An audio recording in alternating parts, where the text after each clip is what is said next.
आज हम आपसे बात करेंगे सेल मॉडल के बारे में। इसके पहले वीडियो लेक्चर में हमने आपको लिक्विड ड्राफ्ट मॉडल के बारे में बताया था और ये बताया था कि लिक्विड ड्राफ्ट मॉडल जो है मैजिक नंबर को एक्सप्लेन नहीं कर पाया। तो मैजिक नंबर क्या है?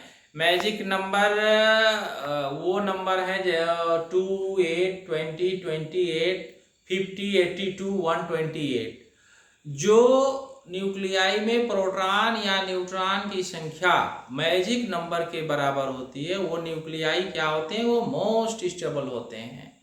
इसका एक्सप्लेनेशन लिक्विड ड्राफ्ट मॉडल नहीं कर पाया और इसके साथ साथ स्पिन और मैग्नेटिक मोमेंट को भी वो नहीं समझा पाया। फिर इसके साथ और एक चीज है, ground and excited state of nuclei के बारे में भी नहीं बता पाया। उसके बाद और तमाम सी प्रॉपर्टीज हैं जिनको वो एक्सप्लेन नहीं कर पाया। तो इन सब को एक्सप्लेन करने के लिए एक मॉडल जो आया उसको शेल मॉडल कहा गया। 1949 में इस मॉडल को एक पूरी साइंटिस्ट की एक टीम थी जिसके द्वारा ये दिया गया, जिसमें प्रोमिनेंट नाम था विग्नर, मेयर, जॉनसन का। और इसके लिए इन तीनों लोगों को कंबाइंड रूप से फिजिक्स का नोबेल प्राइज 1963 में दिया गया। अब ये सेल मॉडल क्या है? सेल मॉडल जो है वो एक तरीके का similar to the atomic shell model है। इसमें जो न्यूक्लियंस हैं, न्यूक्लियंस क्या है? प्रोटॉन और न्यूट्रॉन है। न्यूक्लियंस क्या है? प्रोटॉन और न्यूट्रॉन है जो कि न्यूक्लियस में है। वो they have freedom of motion with in the nucleus. उनका फ्रीडम होता है, स्वतंत्रता है, न्यूक्लियस में कहीं भी घूम सकते हैं। और जो ईच न्यूक्लियन है moves in an average field, एक एवरेज फील्ड में वो मूव करता है, that is created by all other nucleon. बाकी न्यूक्लियन जो फील्ड क्रिएट करते हैं उसी में न्यूक्लियन मूव करता है। और न्यूक्लियंस के पास भी ऑर्बिटल और स्पिन दोनों मोशन होता है और वो भी कैरेक्टराइज किया जाता है क्वांटम नंबर्स से, यान, यल, जे, एमजे। क्वांटम नंबर से वो क्या किया जाता है? कैरेक्टराइज किया जाता है। जो इलेक्ट्रॉन्स है किसी एटम में वो अरेंज होता है शेल में, और शेल को K shell, L shell, M shell, N shell ये नाम दिया गया। और इसके करस्पॉन्डिंग जो प्रिंसिपल क्वांटम नंबर जिसको हम एन से रिप्रेजेंट करते हैं उसकी वैल्यू होगी 1, 2, 3, 4। मतलब के लिए 1, एल के लिए 2, एम के लिए 3 और एन के लिए 4। अब इतने ये जो सेल हैं, ईच सेल उनके सब सेल्स होते हैं और उसको कैरेक्टराइज किया जाता है डिफरेंट वैल्यूज ऑफ यल। यल क्या है? एजुमिथल क्वांटम नंबर, उसके कैरेक्टराइज। तो कितनी वैल्यूज होती है यल की? यल की वैल्यू होती है 0, 1, 2, 3 अप टू n-1 तक वैल्यू होती है। और एक जो सबसेल होता है उसमें कितने इलेक्ट्रॉन्स होते हैं? 2 टाइम्स 2l प्लस 1 इलेक्ट्रॉन्स होते हैं एक सबसेल में। तो अगर आप देखें कि यल बराबर 0 है तो सबसेल उसके करस्पॉन्डिंग यस होगा, ये बताया गया इसमें। यल बराबर अगर 1 है तो सबसेल पी होगा, यल बराबर 2 है तो सबसेल डी होगा, और 3 एफ होगा, जी होगा, एच होगा। नंबर ऑफ इलेक्ट्रॉन, अब नंबर ऑफ इलेक्ट्रॉन्स कितने होंगे वो इससे निकालेंगे 2l प्लस 1 से, क्योंकि यल बराबर अगर 0 है, यस के करस्पॉन्डिंग कितने होंगे? यस में यस के करस्पॉन्डिंग यल का मान 0 हो गया, तो ये टर्म 0 हो गया। यहां बचा सिर्फ 1, तो 2 1 जा 2 हो गया। अगर यस पी में हम सबसेल पी में, तो पी के करस्पॉन्डिंग यल का मान क्या है? यल का मान 1 है, तो ये 2 1 जा 2, 2 1 जा 2 प्लस 1 ये 3 हो गया, 3 2 जा 6 हो गया। अगर हम डी सबसेल की बात करें तो डी के करस्पॉन्डिंग यल का मान क्या हुआ? 2 2 2 जा 4 प्लस 1 5 5 2 जा 10, तो ये 10। इसी प्रकार से हम देखते हैं नंबर ऑफ इलेक्ट्रॉन्स जो है कितने सबसेल के बारे में, नंबर ऑफ इलेक्ट्रॉन्स के बारे में हम बात करते हैं। अब एक बात और है कि क्या रीजन है, ये सेल्स कैसे होते हैं, डिस्क्रिएट होते हैं, उसके पीछे क्या बात है कि ये डिस्क्रिएट होते हैं। तो उसमें प्रमुख चीजें ये नोट की गई, देखी गई, ऑब्जर्व कि जो न्यूक्लियाई कंटेनिंग मैजिक नंबर हमने बताया था प्रोटॉनों या न्यूट्रॉनों की संख्या ये 2, 8, 20, 28, 50, 82, 128। तो जो nuclei containing magic number of proton and neutron shows high stability, इनकी स्टेबिलिटी क्या होती है, वेरी हाई होती है compare to other nuclei containing one or more nucleon of the same kind. और की तुलना में इसकी जो स्टेबिलिटी होती है वो अधिक होती है, एक कारण तो ये हुआ। दूसरा, natural occurring of isotopes. Natural occurring of isotopes का मतलब ये हुआ कि जिनकी न्यूक्लियाई जो है मैजिक नंबर ऑफ न्यूट्रॉन या प्रोटॉन के बराबर होती है, प्रोटॉन, उनकी जो नेचुरल आकरिंग है वो ज्यादा मात्रा में पाई जाती है, प्रचुर मात्रा में नेचुरल में पाई जाती है प्रकृति में। तीसरी चीज जो हम बात कर रहे हैं, the number of stable isotopes of element containing magic numbers. तो उसमें जिसमें प्रोटॉनों की संख्या जो है मैजिक नंबर के बराबर होती है, वो इन कंपेरिजन टू अदर्स उनके ज्यादा आइसोटोप्स पाए जाते हैं और वो स्टेबल होते हैं। तीसरा जो है, ये तीसरा नहीं, ये चौथा, the natural occurring of isotones with magic number या आइसोटोन्स, यानी जिसमें न्यूट्रॉनों की संख्या किसके बराबर हो जाए, मैजिक नंबर के बराबर हो जाए, ठीक है ना। तो करेस्पॉन्डिंग जो है मैजिक नंबर, तो वो भी एक कारण है। चौथी बात यहाँ पर, पांचवी कहा गया, nuclei with magic number ZR magic number proton या न्यूट्रॉन की संख्या have their first excited state at higher energy than neighbouring, अपने पास के न्यूक्लियाई से ज्यादा हो इनकी क्या एक्साइटेड स्टेट एनर्जी। तो वो भी एक कारण है कि जिसके द्वारा ये पता चलता है कि उसमें क्या होते हैं, न्यूक्लियस में डिस्क्रिएट शेल होते हैं। जैसे कि हमने एग्जाम्पल ले सकते हैं कि आर्गन का वो इनर्ट गैस का केस देख लीजिए। इनर्ट गैस में और यहाँ पर न्यूक्लियाई 10 है, अगर उसमें 11 के लिए बात किया, हाँ, और एक बात और है इनके डिस्क्रिएट शेल के लिए कि neutron capture cross section of the nuclei with magic number ZR लो। वो जो उनकी न्यूट्रॉन को कैप्चर करने की बात होती है वो भी क्या होती है, बहुत कम होती। तो इन सब बातों से ये निष्कर्ष निकला कि उसमें जो है क्या होता है, एक डिस्क्रिएट शेल होता है, ठीक है, न्यूक्लियस का।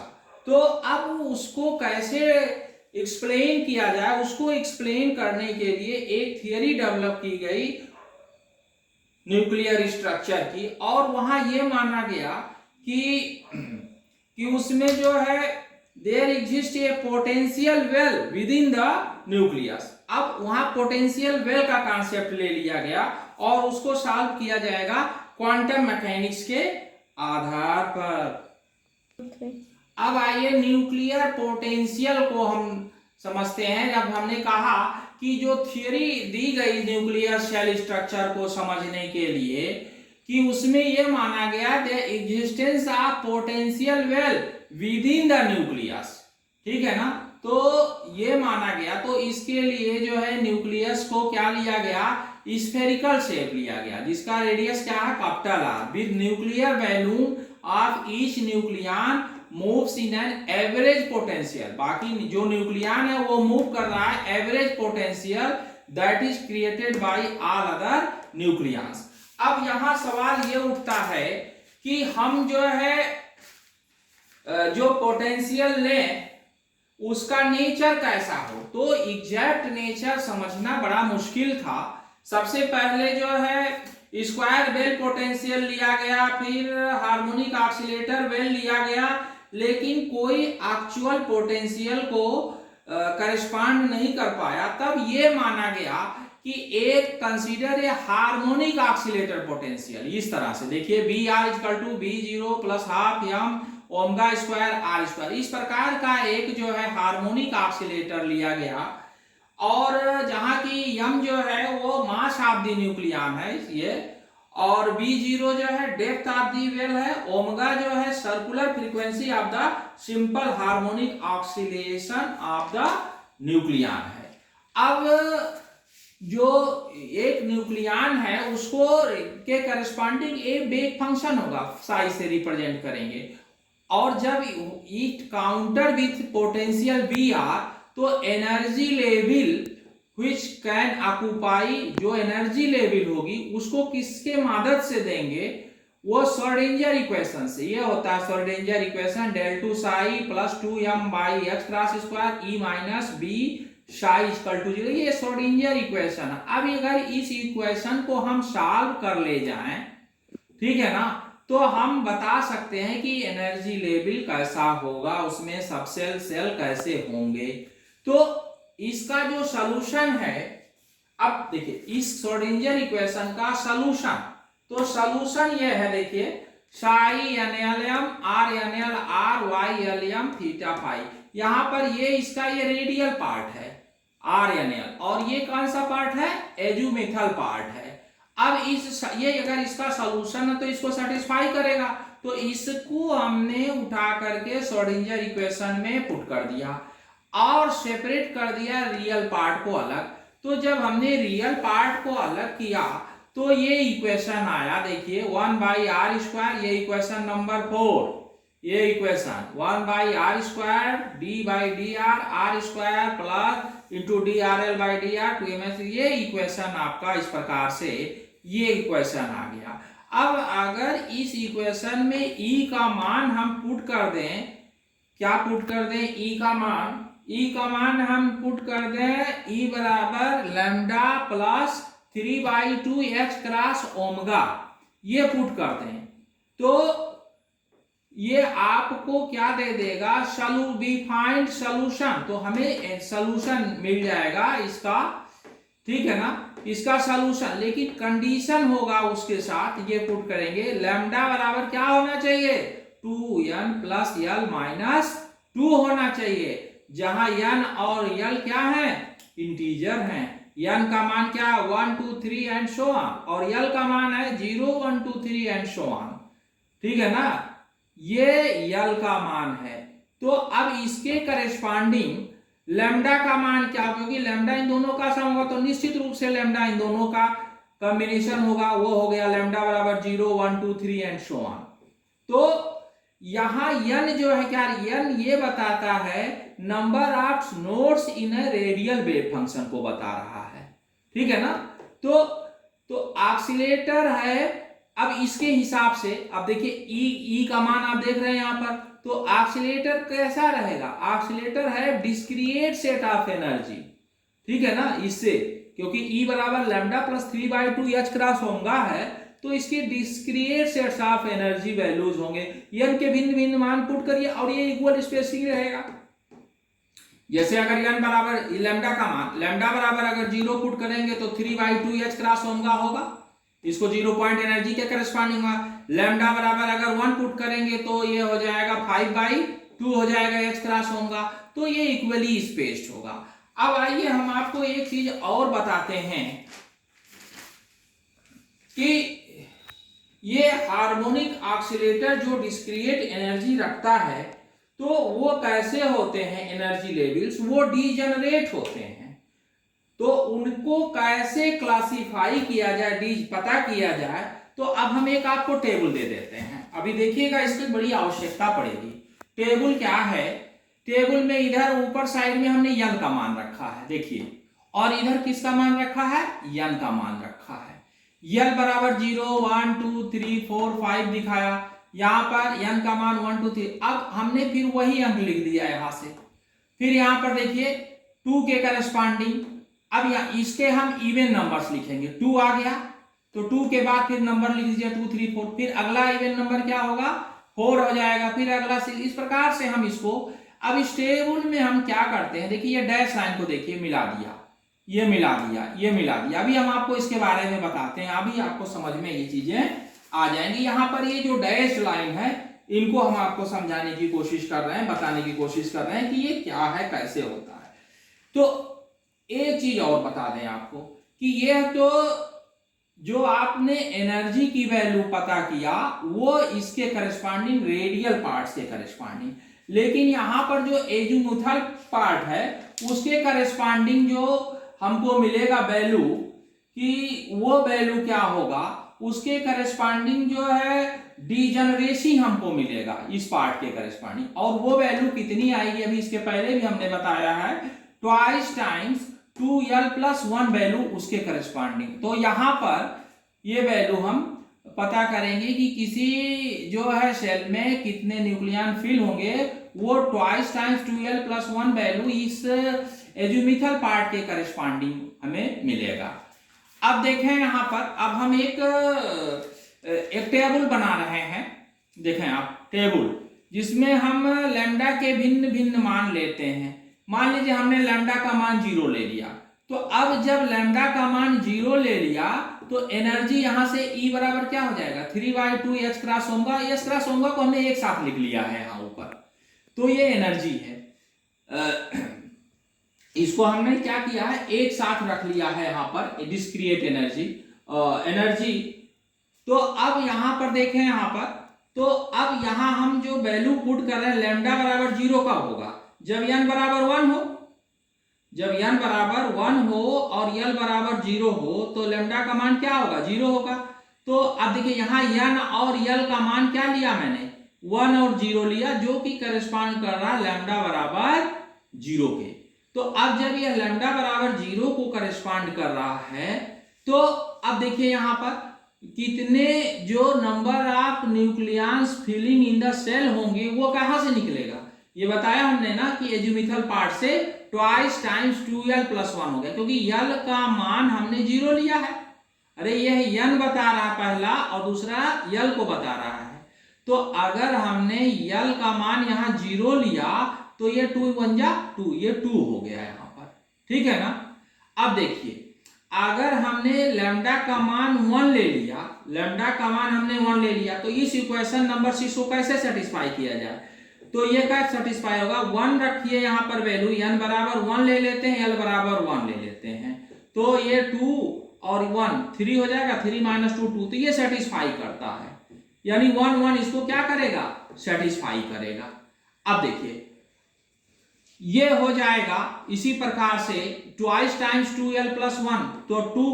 अब हम इसके करस्पॉन्डिंग देखिए, यल का मान 1 लेंगे तो अंदर ब्रैकेट के 3 हो गया, 3 दूना 6, तो 6 हमको न्यूक्लियंस मिल गए यहाँ पर। यहाँ मैं न्यूक्लियंस की बात कर रहा हूं। अब देखिए तो टोटल नंबर ऑफ न्यूक्लियंस ये ऐड करते हैं, जैसे पहले 2 मिला, अब ये 6 मिला, तो टोटल नंबर ऑफ न्यूक्लियंस क्या हो जाएगा, 8 हो जाएगा। यहाँ पर टोटल नंबर ऑफ न्यूक्लियंस क्या हो जाएगा, 8 हो जाएगा। अब अगर हम लैम्डा बराबर 2 ले लें, लैम्डा बराबर क्या ले रहे हैं, 2 ले लें, तो कितने पेयर्स मिलेंगे, तो देखो अब यहाँ काम मैंने, तो इसमें आपको 2 पेयर्स मिलेंगे, आप चाहें तो सिलेक्ट करके देख सकते हैं, 2 0 मिलेगा और 1 2 मिलेगा। अब आप सोच रहे हैं कि सर ये टेबल क्यों बनाए, ये टेबल इसलिए बनाए कि कितने पेयर्स मिलेंगे ये पता चलेगा। देखिए 2 2 हमने ऐड किया, यहां पर 2 पेयर मिल रहे हैं, कितने पेयर मिले, तो ये दोनों पेयर, अब दोनों पेयर को खोजिए, 2 0, अगर हम n को 2 रख दें, यहां पर n को 2 रख दें तो 2 दूना 4 हो गया, और l को 0 रख दिए तो 4 - 2, तो 2, लैम्डा का मान 2 हो रहा है, यानी ये वाला पेयर सेटिस्फाई है।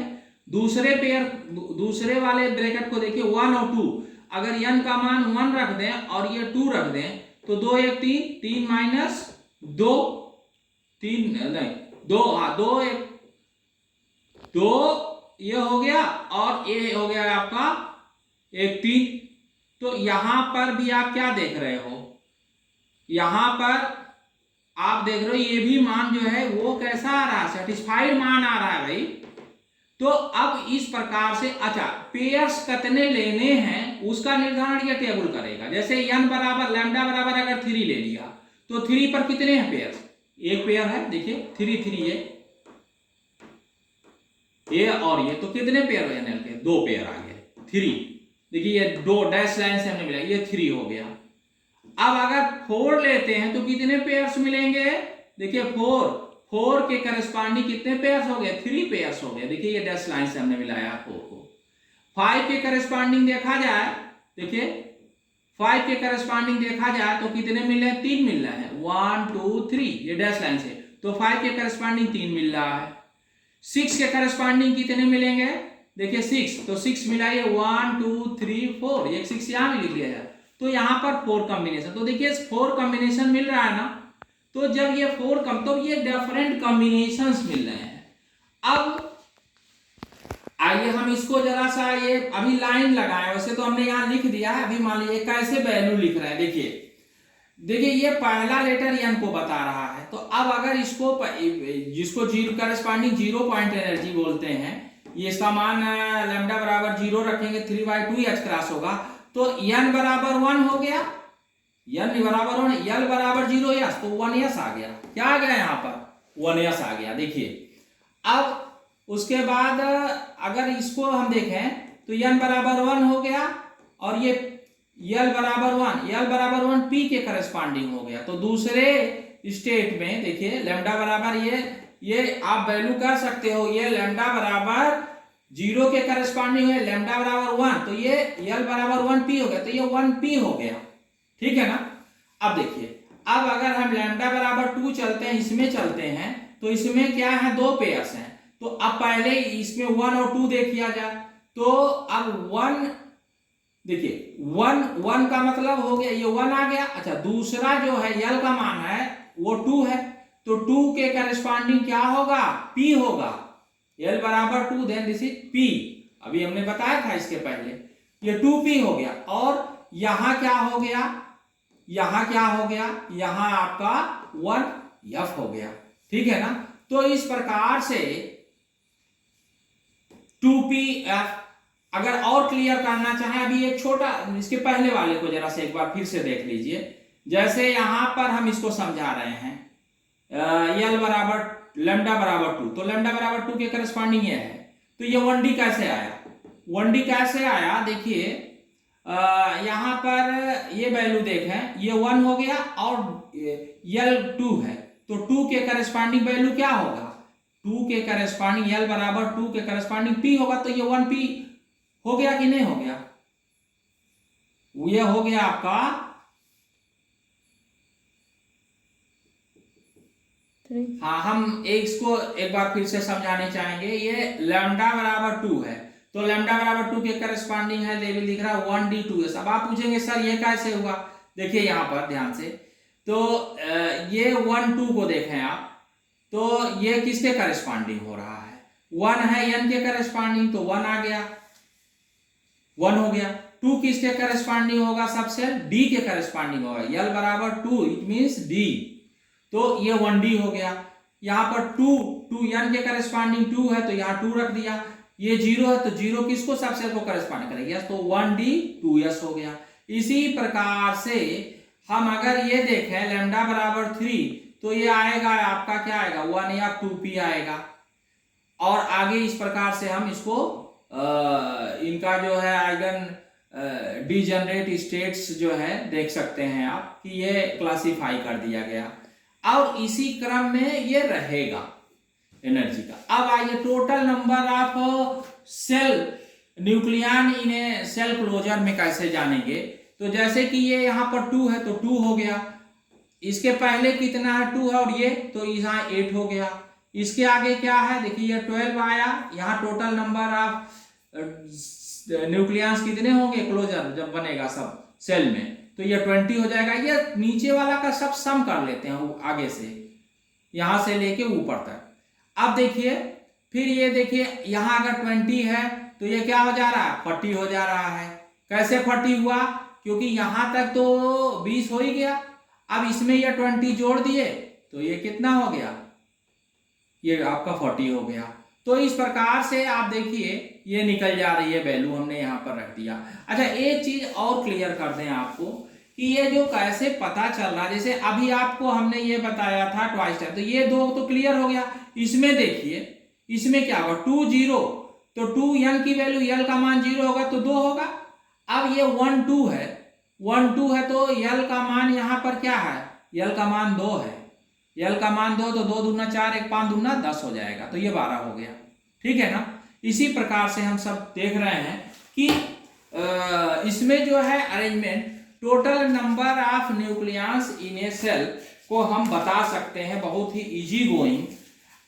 अब अगर हम यहां देखें इसके लास्ट कॉलम को, ये लास्ट वाला कॉलम, तो आपको क्या दिख रहा है 2 8 20, ये आगे 40 आ रहा है। तो ये जो 3 है 2 8 20, ये क्या है, मैजिक नंबर्स हैं। इसका तो एक्सप्लेनेशन हो जा रहा है, एग्रीमेंट है with the observed magic number के हिसाब से, लेकिन आगे और मैजिक नंबर का एक्सप्लेनेशन हम नहीं कर पाए। ठीक है ना। तो इसको कैसे एक्सप्लेन किया जाएगा, इसको कैसे एक्सप्लेन किया जाएगा, इसके लिए ये कहा गया कि यह जो पोटेंशियल लिया गया है इसमें जो है कुछ चेंजिंग करना पड़ेगा, और चेंजिंग करना पड़ेगा उसके साथ साथ उसमें एक करेक्शन टर्म और आएगा, वो एलियस कपलिंग होगा, जिसके आधार पर हम उसको आपको आगे वीडियो में बताएंगे।